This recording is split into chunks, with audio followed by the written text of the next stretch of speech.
আমি আস্তে আস্তে ভিজে গিয়েছি। সারাটা দিন আসলে একবার করে চোখ বুলিয়েছি, যদি অনেক আগে বইটা পড়া, যখন বইটা প্রকাশিত হলো। প্রকাশনা উৎসবটা হয়েছিল দীপনপুরে। সেই সূত্রে অমিত গোস্বামী তখন এই বইটির উপর আলোকপাত করেছিলেন। আর আমার যতদূর মনে পড়ে অতিথি হিসেবে ছিলেন মেহের আফরোজ শাওন। সেই দিনটাতেও শাওন আপা এবং সারা মাহমুদ, ওনারা দুজন প্রধান অতিথি থাকবার কথা ছিল, কিন্তু এই মানে খালার অসুস্থতা জনিত কারণে আসতে পারেননি। প্রকাশনা উৎসবের দিনটি আমি বইটি কিনেছিলাম, তখন পড়া। আর শাওন আপার যেটা ফিডব্যাক, যে আমি ওই সময় ছিলাম ওনাদের সাথে, তো এই বিষয়টাকে বলা যায় স্মৃতি থেকে বলতে পারি। আদারওয়াইজ আসলে বই নিয়ে, বা যেহেতু এটা ইতিহাস নির্ভর একটা বই, জীবন ভিত্তিক ইতিহাস, একদম পুঙ্খানুপুঙ্খ ভাবে সব সম তারিখ উল্লেখ করে বলাটা এই মুহূর্তে সম্ভব না, যে সেই প্রিপারেশনটা নেই।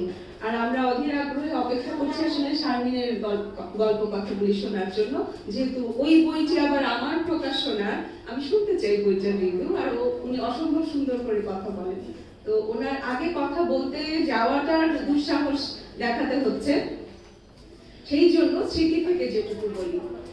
অমিত গোস্বামী বাংলাদেশের লেখক নন, উনি মূলত কলকাতায় থাকেন। মেয়ের চাকরি সূত্রে কখনো কখনো তাকে দিল্লিতে থাকতে হয়। আমি একবার দীপনের একটা অ্যাওয়ার্ড নিতে দিল্লিতে গিয়ে ওনাকে পেয়েছিলাম, তারপরে ওনাকে আমি বাংলাদেশে মিট করি। তখন দেখেছি শাওন আপার পরিবারটা যেহেতু আমার সাথে একটু ক্লোজ, কারণ দীপনের ঘটনার পরপরই দেখা গেছে যে শাওন আপা নিজ উদ্যোগে ওনার মনে হয়েছে যে ওনার মায়ের যে দুঃখগুলি উনি পাড়ি দিয়েছেন বা যাত্রা পথটা, সেটার সাথে আমাকে কম্পেয়ার করে উনি খুব আমাকে বুকে আগলে নিয়েছিলেন, যে একটা গাইডেন্স বলবো না, মানে দুঃখের সমব্যাপী হওয়া, একই রকম যাত্রা পথটা উঠে যাওয়ার জন্য যেই কষ্টটা তাকে পেতে হয়েছে, সেই কষ্টটা থেকে রিদা চিদমাকে কিছুটা স্বস্তি দিতে বা ওকে আগলে নেবার জন্যই আসলে আমাদের পরিবারটার সাথে তার কাছাকাছি আসা। তো তখন দেখেছি অমিত গোস্বামী এই পরিবারটার সাথে খুবই আন্তরিকভাবে মিশেছেন। কারণ এই যে বইটি একটা পার্শ্ববর্তী দেশ থেকে এসে এই দেশের একজন বিজয়ী বীরকে নিয়ে লেখা, এটার জন্য অনেক তথ্য দরকার ছিল। যেহেতু এটা ইতিহাস নয়, এটা জীবন ভিত্তিক উপন্যাস, উনি মনে করেছেন আলতাফ মাহমুদের পরিবারের কাছাকাছি থেকে টুকরো টুকরো স্মৃতিগুলি উনি একেবারে তারা চূর্ণ, নক্ষত্র চূর্ণের মতো করে কালেক্ট করে একটা বই লিখবে, যেটা অনেক বেশি মানবিক কথা নিয়ে তৈরি হবে। তখন দেখেছি একদম দিন রাত অমিতদা থেকেছেন, কখনো কখনো বৌদিকে নিয়ে এসছেন, এবং শাওন আপাদের বাসায় তার বিচরণ ছিল একেবারে পরিবারের সদস্যের মতো। এখনো সেই আন্তরিকতাটুকু আছে। আমি যতটুকু জানি ওনাদের পারিবারিক সমঝোতা এবং পারস্পরিক যে শ্রদ্ধাবোধ, আন্তরিকতা, ভালোবাসা একটা পরিবারের মতো। সেখানে এসে অমিতদা যেটা চাইলেন, আলতাফ মাহমুদের একটা যে মানে পোর্ট্রেট যখন আঁকতে হবে, তখন একেবারে শুরু থেকে শুরু করতে চেয়েছেন। কিন্তু দেখা গেছে আলতাফ মাহমুদের ছোটবেলার যে পরিবেশ, সেটা থেকে এখনকার যে পরিবার, মানে সারা মাহমুদ এবং শাওন আপার বেশ একটা দূরত্ব। ওনাদের সেই যে তথ্যের যে গ্যাপটা, সেটা পূরণ করতে অমিতদাকে আসলে অনেক কিছু থাকতে হয়েছে।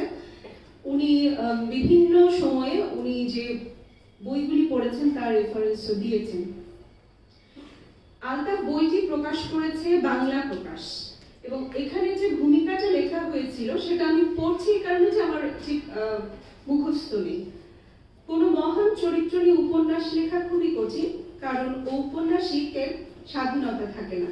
কাহিনীকে মুচমুচে করতে কল্পনার আশ্রয় খুব কম জায়গায় নেওয়া যায়, শুধু সত্যি ঘটনার বিবরণ দিতে হয়। সেখানে ভুল ভ্রান্তি থাকলে সেটার জন্য তীব্রভাবে সমালোচিত হতে হয় লেখকের ভাষায়। তাই বাংলাদেশে অন্যতম শ্রেষ্ঠ সন্তান আলতাফ মাহমুদের জীবন অবলম্বনে এই উপন্যাস লিখতে গিয়ে বিস্তর সমস্যায় পড়তে হয়েছে। সবার সাহায্য নিয়ে চেষ্টা করা হয়েছে এই উপন্যাসে একটি অবয়ব দেওয়ার। কিছু জায়গায় তথ্য নিশ্চিত নয়, কিছুটা অস্পষ্ট, সেখানে অবশ্যই শোনা কথা ও কল্পনার আশ্রয় নিতে হয়েছে। কারণ লেখক ইতিহাসবিদ নন, জীবনী লেখেননি, উপন্যাস লিখেছেন। ঔপন্যাসিকের কিছু স্বাধীনতা থাকবেই। এই বইটা পড়তে গিয়ে তাই মনে হয়েছে ঠিক একেবারে ইতিহাসের সেই মুক্তিযুদ্ধের পটভূমি, ঘটনা প্রবাহ সবকিছু ছাপিয়ে ব্যক্তি আলতাফকে লেখক চিত্রায়ন করতে চেয়েছেন। শুরু হয়েছে 25শে মার্চ রাত্রির ঘটনা দিয়ে। 370 আউটার সার্কুলার রোডে আলতাফ মাহমুদ থাকতেন তার পরিবার নিয়ে, এবং আমরা সবাই জানি সেই পরিবারটি আসলে ছিল সারারা মাহমুদের পরিবার। উনি যেহেতু ছোটবেলাতেই ওনার গ্রামের শেকড়টাকে মোটামুটি উপড়ে ফেলেছিলেন নানান কারণে, কারণ ওনার বাবা এবং 4 মা ছিলেন, মানে ওনার বাবার বিবাহিত স্ত্রীর সংখ্যা 4 জন, তার মধ্যে যেহেতু আলতাফের যিনি গর্ভধারিণী মা তিনি কিছুটা মানসিকভাবে অসুস্থ ছিলেন, তাই উনি প্রতিপালিত হয়েছেন তার সবচেয়ে ছোট মায়ের কাছে বা বাবার চতুর্থ স্ত্রীর কাছে। এবং তিনি যেহেতু গান বাজনা এবং সাংস্কৃতিক এই চর্চাটার ভেতরে থাকতেন, তিনি খুবই তুচ্ছ তাচ্ছিল্যের শিকার হয়েছেন তার বাবাকে এবং তার আত্মীয় স্বজন, পাড়া প্রতিবেশী সবারই একটা খুব তাড়না ছিল যে ছেলে কেন গান বাজনা নিয়ে থাকবে, ছেলে পড়াশোনা করবে, বাবার ইচ্ছা ইঞ্জিনিয়ার হবে। সেখান থেকে এই যে ছেলে গানের পিছনে দৌড়চ্ছে, এটা আসলে কেউ ভালোভাবে নিতে পারেনি। একটা সময় বাবা জোর করে কারি সাহেবের কাছে পাঠালেন যে ছেলে যেন কোরআন শরীফের হাফেজ হয় বা কোরআন শরীফটা সুন্দর করে পড়তে পারে। সেখানে গিয়েও দেখা গেছে যে আলতাফ তখনকার রিলিজ হওয়া ভারতবর্ষীয় একটি সিনেমার থেকে গানের সুরটা নিয়ে কোরআন শরীফ রিসাইট করেছেন। তো এটা একটা অভাবনীয় ঘটনা যেটা কারি সাহেবকে মুগ্ধ করলেও তার বাবা যখন জানতে পারলেন যে এটা আসলে একটা হিন্দি সিনেমার গানের সুর, তখন খুব ক্ষেপে গিয়েছেন। তো এসব নানা কারণে দেখা গেছে আলতাফ একসময় নিজের শেকড় থেকে নিজেকেই উপড়ে ফেলে কখনো করাচিতে, কখনো ঢাকায়, এভাবে বহমান ছিল তার জীবন। এবং একটা পর্যায়ে যখন সারারা মাহমুদের সাথে উনি বিবাহ বন্ধনে আবদ্ধ হয়েছিলেন, তখন দেখা গেল এই যে একাকিত্ব বা ওনার এত বেশি ব্যস্ততা সিনেমার সঙ্গীত পরিচালক হিসেবে, তখন আসলে বুদ্ধি করে সারারা মাহমুদের পরিবার ওনাদেরকে এই প্রস্তাবটা দিয়েছিলেন যে আমরা তাহলে একসাথেই থাকি। সেই কারণে 370 আউটার সার্কুলার রোডের বাড়িটাতে সবাই, পরিবারের সবাই একসাথেই থাকতেন। সেখানে সারারা মাহমুদের মা, তার ভাই, ছোট বোন শিমুল, এবং 25শে মার্চে আসলে শাওন আপা খুবই ছোট একটা বাচ্চা, 3 বছরের একটি শিশু। তো সেই রাতের ঘটনা দিয়ে এই উপন্যাসটি বা বইটি শুরু হয়েছে। বইটার বিশেষত্ব হচ্ছে যে যতগুলি অধ্যায় লেখা হয়েছে, আমি মনে করতে পারছি না ঠিক কতটা, এটা 96 পাতার একটা বই, অধ্যায় আছে 14টি। বিশেষত্ব হচ্ছে অধ্যায় একটার পর একটা কোনো মানে ঘটমান ক্রমবাহিতাটা ছিল না। দেখা গেছে 25শে মার্চের রাত থেকে শুরু হয়েছে উপন্যাসের প্রথম অধ্যায়, কিন্তু একটি বা দুটি যেতেই একটা মানে অতীতে চলে যাওয়া। যখন আমরা আলতাফ মাহমুদের 1971-এর দিনগুলি পাড়ি দিচ্ছি, ঠিক সাথে সাথেই হঠাৎ করে লেখক খুবই বংশিয়ানার সাথে একদম পেছনে চলে গেছে। সেখানে তার গ্রামের বাড়ি, সেখানকার বেড়ে ওঠা, আবার চলে এসছেন 71-এর কিছু সময়ে। তখন দেখা গেছে, আমরা সবাই জানি প্লাটুনের কথা, এখানে যেই আমাদের যে সূর্য সন্তানেরা, আমরা নামগুলি জানি, রুমি, জানার, বদি, আজাদ, সবাইকে আমরা চিনি। এই স্বর্ণের টুকরো টুকরো ছেলেরা, আমাদের সূর্য সন্তানেরা, এরা দেখা গেছে যে খালিদ মোশাররফ বা হায়দার ওনাদের কাছ থেকে ট্রেনিং নিয়ে ঢাকায় এসছেন এবং ওনাদের যে অ্যাটাকগুলো ক্র্যাক প্লাটুনের যে অ্যাটাকগুলি শুরু হয় সেটা শুরু হতে দেখি আমরা জুন থেকে। তার আগ পর্যন্ত আসলে যুদ্ধটা ঠিক ঢাকা কেন্দ্রিক ছিল না, বাংলাদেশের অন্যান্য জেলায় এটা বিস্তৃত ছিল।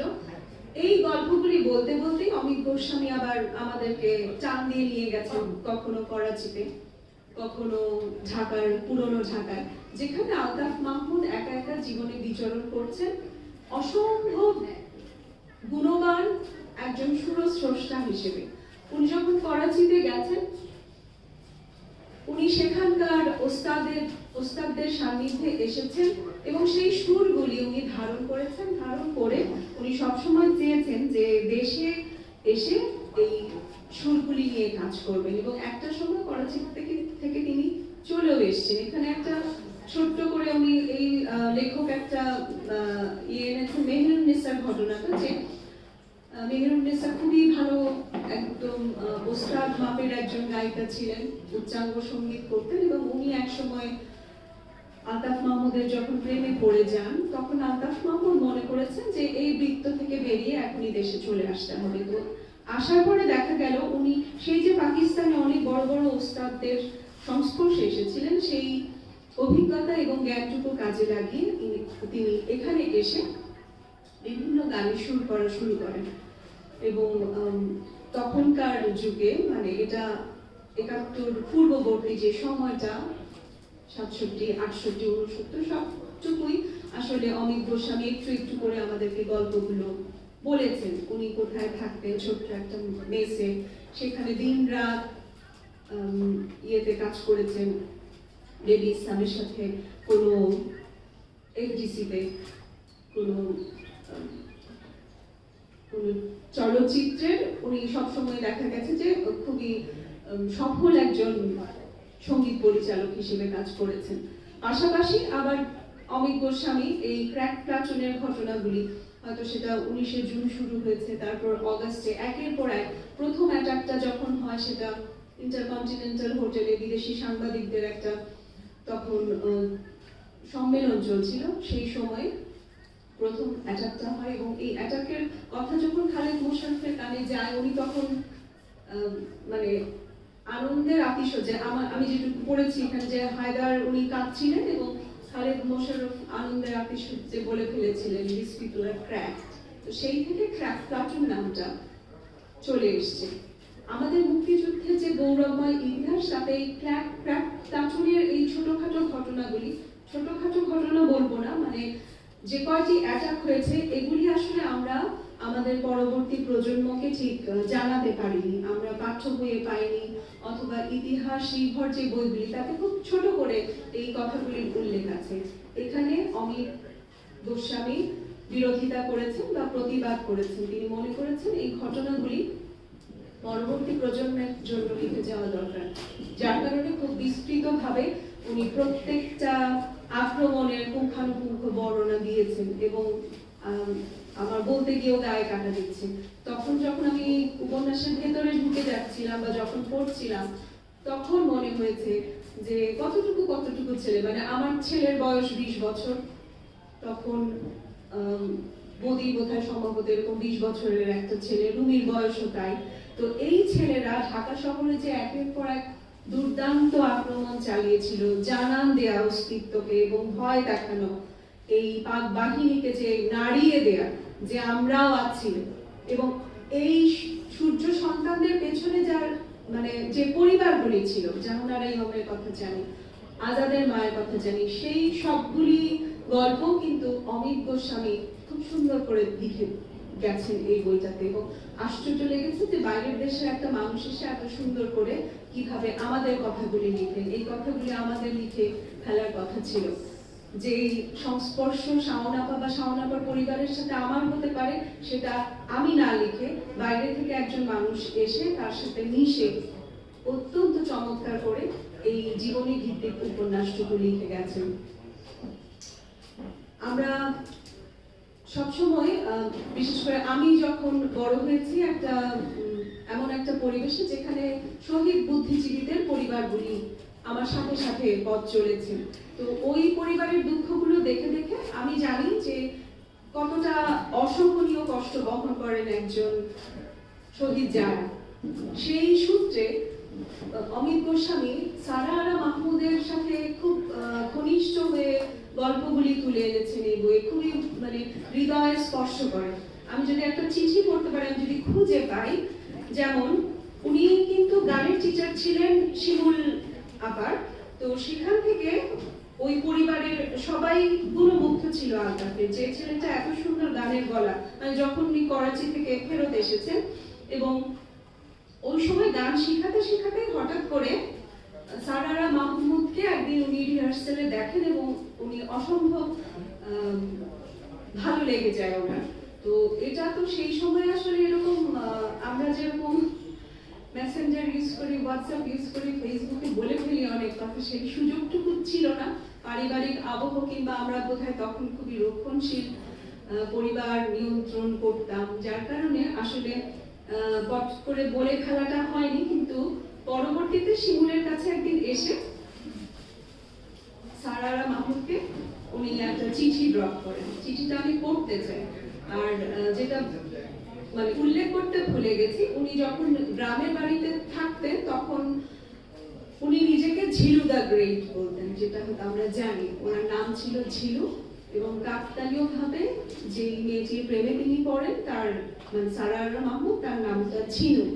এটা খুব সুন্দর একটা মিল। এখনো ওনাদের বিয়ে বার্ষিকীতে শাওনাপা খুব সুন্দর করে কিছু পোস্ট দেন। তো চিঠিটা পড়ছি যে সবাই আসলে বইটা তো পড়া হয়নি সবার, হয়তো ভালো লাগে যে ওই সময় কিভাবে প্রেম নিবেদন করা যায়।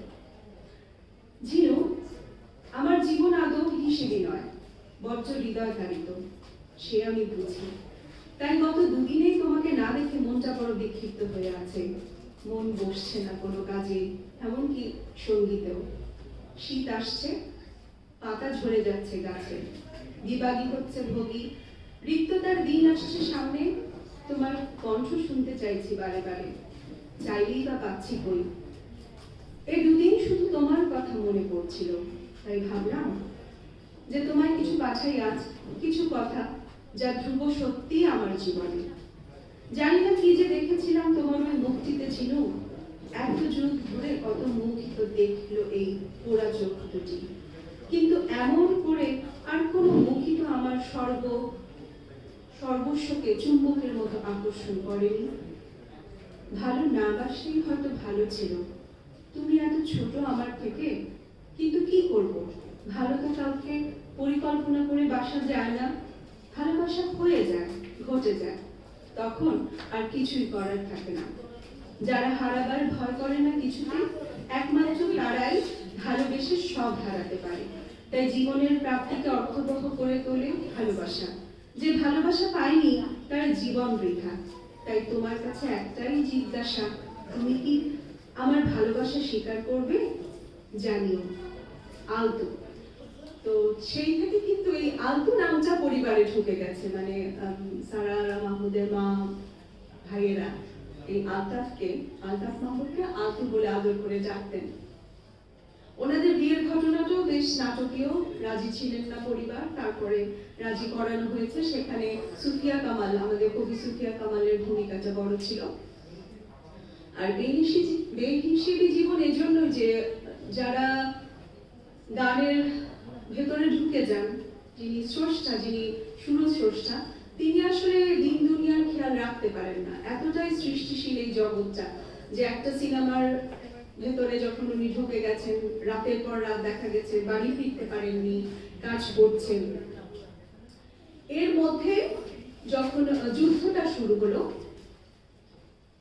প্রথম পৃষ্ঠাতেই আমরা পাই যে তার বাড়িতে পেট্রোল একটা মানে বড় একটা গুদাম একটু একটু করে জমিয়েছেন আলতাফ।